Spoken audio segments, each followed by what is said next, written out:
네, 안녕하십니까. 방장입니다. 내년에는 그죠? 내년에는 여러 가지 자율주행, 반도체 핫할 것이다. 거기에 맞춰서 우리가 뭔가 어떤 투자를 해보자. 그런 말씀을 드렸죠. 그 앞전에 그죠? CES 2030 이때 그 KMPG 글로벌 컨설팅 여기 어떤 데이터 자료를 참고한 부분 외에도 보면요. 내년에는 또 이래 보면 그 어떤 반도체가 어떤 새로운 원년이 될 것이다. 그런 식으로 많이 전망을 해요. 우리가 어떤 경제라는 걸 공부를 할 때요. 파동이라는 게 있거든요. 파동. 물론 엘리어트 파동 말고요. 큰 흐름에서 파동인데 그 영국의 어떤 그 학자 조지프 키친이라는 분이 만든 보통 경제 파동의 10년 주기설이에요. 그 주글라 파동. 이 주글라 파동을 보면 경제라는 것은 10년에 따라서 큰 파동이 나온다 하는데 요즘은 그죠? 기술의 인터넷의 개발 속도에 따라서 훨씬 조금씩 빨라지는 경향도 있기는 있어요. 근데 우리가 반도체라는 거, D램이라는 것을 어떤 전망을 보면요. 크게 보면 우리가 개인 퍼스널 컴퓨터를 하죠. PC. 집집마다 PC가 한 대씩 다 들어올 수 있는 보급형 PC. 이 시절이 있었고, 그 다음에 또 어떤 D램의 어떤 핫한 혁명기라고 하면 스마트폰이 본격적으로 대두됐을 때. 이래 볼 수 있거든요. 그리고 내년도 전망을 보면요. IT 혁명기라고 해요. AI 반도체 때문에. 이거는요. 그 반도체 이쪽은 제가 볼 때 여러 가지도 보지만 그 옴디아라고 그 시장 조사 업체거든요. 이 옴디아 전망을 잘 좀 참고를 하는데 이 옴디아 여기에서 전망을 보면 내년에는 그 D램이 역대 사이클이 올 것이다. 이래 전망을 해요. 그리고 점점 크게 성장할 것이다. 그리고 2025년도가 D램이 한 88% 정도 급성장을 하는 해가 될 것이다. 그러니까 내년부터 엄청나게 좋아진다. 이래 보는 거죠. 삼성, 하이닉스, 또 마이크론 이런 쪽에 어떤 그 인공지능 반도체를 필두로 해서 본격적으로 살아나는 계기가 된다. 이제 이래 보는 거죠. 그런 식으로 보면요. 여러 가지 우리가 투자를 할 수도 있지만 반도체 관련 어떤 종목은 되게 많잖아요. 장비부터 해서 여러 가지 종목이 있는데 거기에서 또 하나 여러 가지 종목을 보다 보니까요. 우리가 항상 그 반도체에서는 약간 외면하는 게 있잖아요. 그죠? 여러 가지 업종이 있는데 유니트론텍 이 회사는요. 돈은 잘 벌어요. 근데 반도체 취급을 안 해줘요. 왜? 반도체를 수입해서 판매하는 D램을 수입해서 판매하는 그 유통업체거든요. 도매상, 소매상 개념.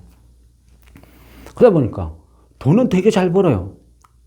잘 버는데 시장에서 찬밥 신세죠. 이 회사가 보면요. 그 2022년도도 매출액이 한 5천억이 넘어요. 그리고 순이익은 한 130억, 영업이익은 한 300억. 올해도 3분기까지만 보면요. 매출액이 한 4,400억대, 순이익은 한 180억, 영업이익은 한 240억대.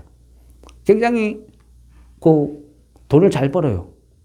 돈은 잘 버는데 시가총액은 형편없어요. 한 700억대.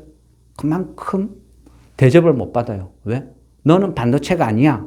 반도체 판매상일 뿐이야. 이런 대접을 받죠.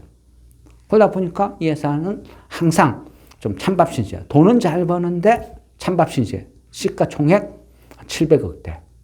앞전에 한번 조금씩 올라다가 9월 달에 한번 팍 폭락한 적이 있어요. 이때도 보면 우리 그때 그죠? 그 영풍제지나 몇 개 그죠? 그 사태 있었죠? 그 CFD 계좌 사고 있었죠? 이거에 아마 연루된 것 같아요. 물론 그 CFD 계좌 사건을 유심히 보면요. 다 좋은 회사예요. 좋은 회사. 물량이 작은 우량한 소형주를 타겟으로 했다. 그 회사를 다 급등시켰다. 이런 게 있죠.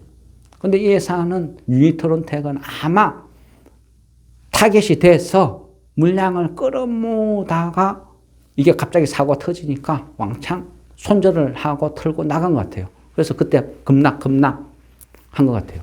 뭐 덕분에 뭐 저가 매수 기회다. 저는 또 그렇게 생각하는 바죠. 그러면 이 유니트론텍은 그죠? 그냥 반도체 그 어떤 그 도매상이니까 계속 시장에서 찬밥이 될 거냐 이래 볼 수도 있는데 또 한편을 보면요. 이 회사는 지금 반도체 도소매상에서 변신을 하고 있어요. 제조업체로. 국책 과제도 수행을 하면서요. 자율주행 쪽에도 생각보다 엄청난 기술을 갖고 있어요. URC100이라는 어떤 국책 과제도 수행을 하는데 아마 내년 상반기쯤에 결과가 나오고 하반기에 본격적으로 매출액이 가미되지 않을까. 이런 식으로 좀 볼 수 있고요. 또 보면 한편으로는 유통의 한계를 벗어나서 제조업으로 변신을 하기 위해서 최근에 그 회사의 연구 인력을 대폭 늘리고 있어요. 새로운 연구 인력을 대폭 늘리고 재무 구조로 보면 그 연구 개발비도 계속 상향 투자를 하고 있다는 거죠. 그리고 그 미국의 스타트업인데 에스피니티인가 그 봤는데 좀 명확하지는 않습니다. 그럼 미국의 스타트업 이쪽에서 또 회사를 인수를 해서 이 회사에서 만들어낸 어떤 칩을 이용해서 국내에서 어떤 모듈 형태로 만들어서 판매를 한번 해보겠다. 이런 전략도 있고 계속 회사가 뭔가 변신을 해 나가요. 근데 어쨌든 내년이 그죠? D램의 어떤 또 새로운 어떤 원년이 된다는 거죠. 그래 이쪽 부분도 성장을 해 나갈 것이다.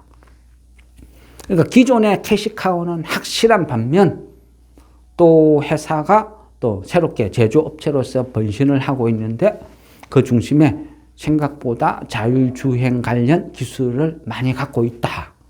이래 볼 수도 있다는 거죠. 그리고 이 회사가 투자를 한 자율주행 성격을 띠고 있는 토르 드라이브라는 업체가 있거든요. 이 업체는 어찌 보면 자율주행 중에서 틈새 시장을 공략해요. 뭐 항만이나 공항이나 아니면 어떤 창고 무이나 이런 쪽에 어떤 상업용 로봇 이쪽으로 많이 자율주행 쪽으로 기술력을 갖고 있는 강자거든요. 최근에 보니까 뭐 네옴시티 이쪽으로도 어떤 초대를 많이 받을 만큼 항만공항, 뭐 어떤 무인 창고화 이런 쪽에는 기술이 엄청난 회사다. 여기 이 토르 드라이브 이 회사에 또 유니트론텍이 지분을 갖고 투자를 하고 있는 업체인데 2025년도 뭐 나스닥 상장을 뭐 목표로 커 나가는 회사다 이래 볼 수도 있는 거죠. 그리고 어쨌든요 유니트론텍이 표면적으로는 어떤 반도체 이거를 어떤 유통시키는 업체에 어떤 불과하지만 이제는 제조업체로 점점 변신을 하고 있다. 이게 매력이고요. 또 내년도 전망을 봤을 때 이 회사 주력이 뭐 어떤 그 반도체, 메모리 반도체, 또 자동차, 그 차량용 반도체, 또 디스플레이 이게 주력이라 할 수 있는데 내년도에 어떤 전망도 괜찮고 이래 보니까 어쨌거나 이래저래 돈은 잘 벌 수 있다는 거죠. 돈은 잘 벌고 괜찮게 움직이고 뭐 이 정도 가격이면 나쁘지 않다. 근데 의외로 자율주행의 어떤 틈새 시장을 노리는 괜찮은 회사다. 뭐 그런 관점이었어요. 내년도 주력이 반도체와 자율주행인데 얘는 어찌 보면 둘 다 엮일 수도 있다. 이런 관점으로 볼 수도 있거든요. 그래서 괜찮은 것 같아요. 뭐 3분기까지는 괜찮고 실적도 보면 이 회사는 그죠. 반도체를 수입해서 판매를 하다 보니까 환율에 대한 리스크는 상당히 커요. 그러다 보니까 이 환율에 대한 어떤 민감도는 상당한데 뭐 4분기도 뭐 그렇게 뭐 나쁘지는 않아요. 그러니까 어쨌든 적당히 이익은 내면서 시가총액은 바닥이다. 그러니까 설사 뭐 나쁘다 해도 지금 가격에서 더 빠질 건 없다. 뭐 그런 관점에서 또 좀 내년을 내다보고 투자를 해도 충분히 괜찮지 않냐. 그러니까 반도체 시장에 어찌 보면 틈새 공략 뭐 이런 쪽으로 봐도 될 것 같습니다. 어쨌든 그 내년도에 반도체 시장은 점점 커질 것이다. 2021년도 반도체 시장이 한 122조 이 정도 시장이었거든요. 핫했죠. 그런데 침체 하다가 그죠? 이제는 다시 본격적으로 턴하는 시점. 그러니까 이 지금이 다시 메모리 시장, DRAM 시장이 살아나는 이 시점에서 뭐 유니트론텍 이런 회사를 매수해 두면 장기적으로는 괜찮은 것 같아요. 뭐 시기도 괜찮고. 그래서 이 회사도 조금 뭐 눈여겨봐야 된다. 뭐 자율주행은 덤이다. 또 이렇게 설명드리고 싶습니다. 예, 이상 마무리하겠습니다. 수고하셨습니다.